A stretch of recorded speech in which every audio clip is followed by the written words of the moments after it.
Bom, agora 8 horas e 25 minutos em Campos, de volta com o Folha no Ar, primeira edição. Para você que nos acompanha pela rádio Folha FM 98,3, pelo streaming também no Face, pelos podcasts, muito obrigado, seja sempre bem-vindo, bem-vinda a este programa. E neste programa de hoje a gente conversa com o Peterson Gonçalves Teixeira, é médico e presidente do Sindicato dos Médicos de Campos. Aloysio, voltamos com você neste bloco. Se você me permitir aí, até não precisa ser necessariamente para abrir, pode ser, né, adiante. O Vladimir, que esteve aqui nesse programa no dia 12, agora de janeiro, fez um apelo para que os médicos colaborassem, para que os médicos ajudassem aí a prefeitura, ajudassem a população nesse momento de pandemia.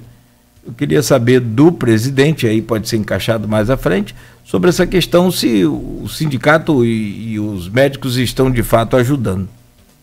Não, acho que pode ser a pergunta para abrir, só complementar que esse apelo foi reforçado depois pelo Frederico Paes, que fez o mesmo apelo aqui na terça-feira. Perfeitamente. Perfeitamente.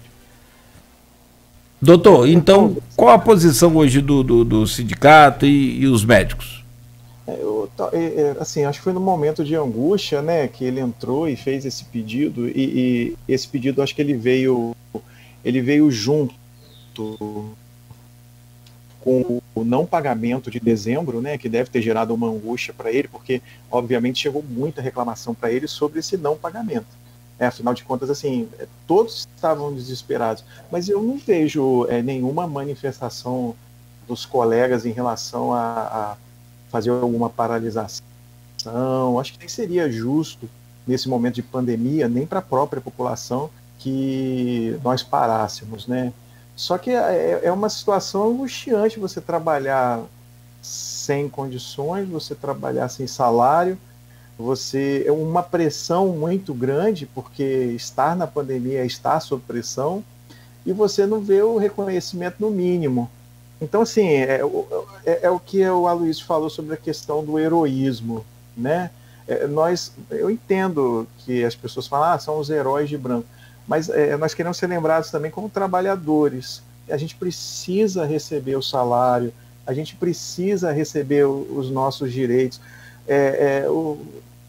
Uma mãe depende de um colega médico que trabalha, um sobrinho ao qual ele paga a escola, um filho, né? Existe também uma angústia, as pessoas às vezes esquecem quantas vezes a gente chegava em casa com medo, tirava a roupa, entrava pela cozinha, lavava a roupa.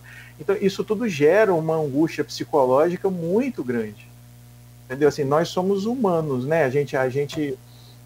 Nós ficamos muito angustiados nesse momento de pandemia, que ainda continua, né? E não é a vacinação que vai, não sei se vocês ouviram os comentários, se você for vacinado, as medidas de protetivas elas ainda devem continuar. Você passar álcool em gel na mão, utilizar máscara, manter o distanciamento social. Então, assim, ele deve ter ficado angustiado por conta do não pagamento, né? Mas, assim, é necessário lembrar que nós somos humanos também, nós não somos máquinas, né? Não vi nenhuma manifestação contrária da classe, mas eu vi muita reclamação a respeito do não pagamento. Isso é natural. Você trabalha, você quer receber, você quer garantir pelo menos o mínimo dentro de casa. Então, assim, quando você não faz isso, você fica angustiado, de fato. Deixa eu engatar essa resposta à sua pergunta do Nogueira, Peterson, com uma pergunta feita aqui pela Graciete Nunes, servidora municipal também, do magistério, sindicalista, né? O pagamento em dia do salário dos servidores é obrigação do dever público, não é favor.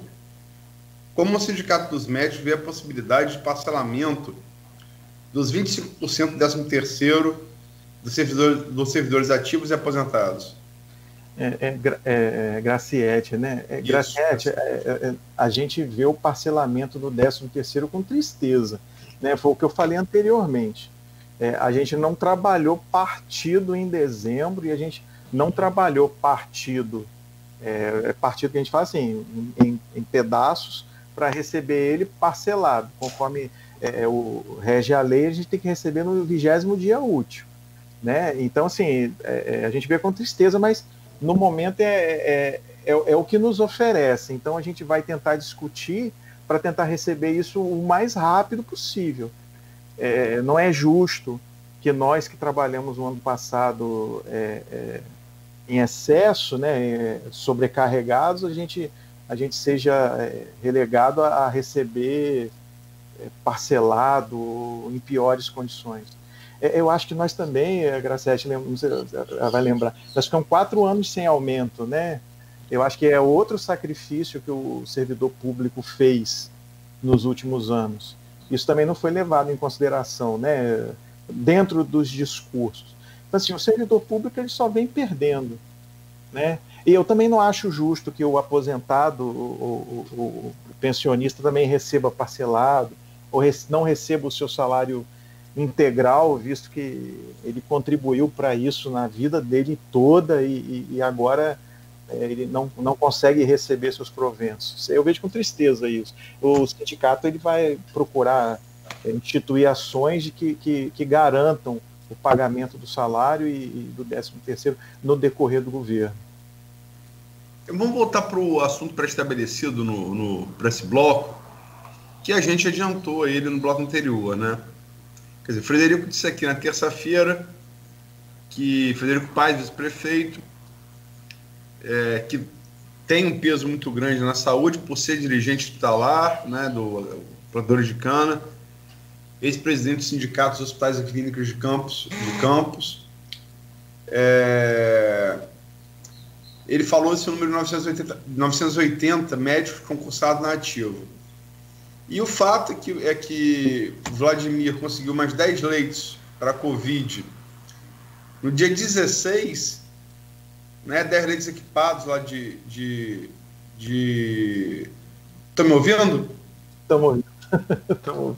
É porque a imagem do PET se congelou para mim aqui, mas enfim, vamos lá. No dia 16 ele conseguiu 10 novos leitos de UTI equipados para o CCC, e metade desses leitos só entrou em operação semana passada. E foi aventado aqui, tanto pelo Vladimir quanto pelo Frederico, a possibilidade até de contratar equipe de fora.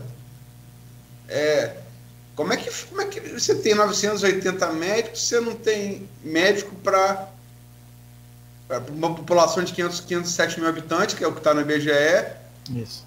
E você não tem profissional para formar equipe para 5, 10 leitos.